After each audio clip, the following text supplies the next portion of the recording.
तो story name is आखिरी प्रयास।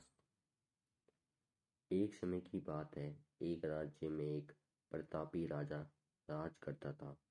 एक दिन उसके दरबार में एक विदेशी आगंतुक आया और उसने राजा को एक सुंदर पत्थर उपहार स्वरूप प्रदान किया।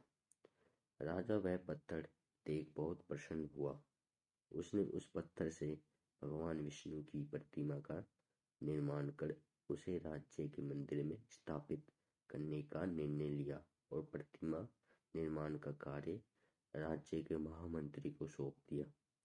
महामंत्री गांव के सर्वश्रेष्ठ मूर्तिकार के पास गया और उसे वह पत्र देते हुए बोला, महाराज, मंदिर में भगवान विष्णु की प्रतिमा स्थापित करना चाहते हैं। 7 दिवस के भीतर इस पत्थर से भगवान विष्णु की प्रतिमा तैयार कर राजमहल पहुंचा देना। इसके लिए तुम्हें 40 स्वर्ण मुद्राएं दी जाएंगी। 40 स्वर्ण मुद्राओं की बात सुनकर मूर्तिकार खुश हो गया और महामंत्री के जाने के उपरांत प्रतिमा का निर्माण कार्य प्रारंभ करने के उद्देश्य से अपने औजार निकाल लिए।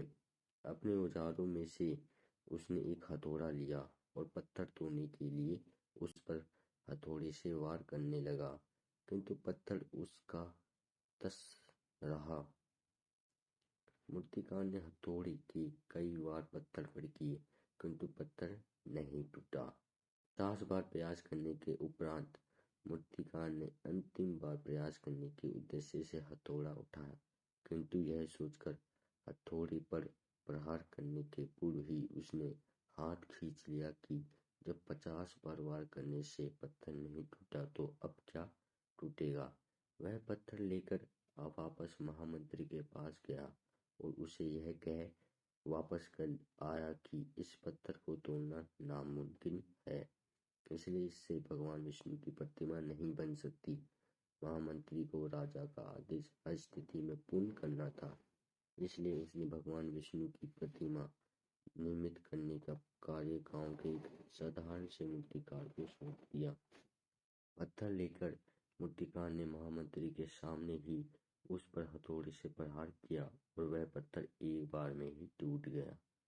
पत्थर टूटने के बाद मूर्तिकार प्रतिमा बनाने में जुट गया। इधर महामंत्री सोचने लगा कि काश पहले मूर्तिकार ने एक अंतिम प्रयास और किया होता तो सफल हो गया होता और 40 स्वर्ण मुद्राओं का हकदार बनता।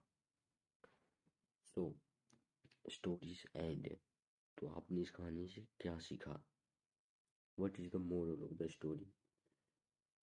चलो मैं आपको बताता हूँ। मित्रों, हम भी अपने जीवन में ऐसी परिस्थितियों से दो चार होते रहते हैं। कई बार किसी कार्य को करने के पूर्व या किसी समस्या के सामने आने पर उसका निराकरण करने के पूर्व ही हमारा आत्मविश्वास डगमगा जाता है और हम प्रयास किए बिना ही हार मानते हैं। कई बार हम एक दो प्रयास में असफलता मिलने पर आगे प्रयास करना छोड़ देते हैं, जबकि हो सकता है कि कुछ प्रयास और करने पर कार्य पूर्ण हो जाता है या समस्या का समाधान हो जाता। यदि जीवन में सफलता प्राप्त करनी है तो बार बार असफल होने पर भी तब तक प्रयास करना नहीं छोड़ना चाहिए जब तक सफलता नहीं मिल जाती। क्या पता जिस प्रयास को करने के पूर्व हम हाथ खींच लें वही हमारा अंतिम प्रयास हो और उसमें हमें कामयाबी प्राप्त हो जाए। Thank you.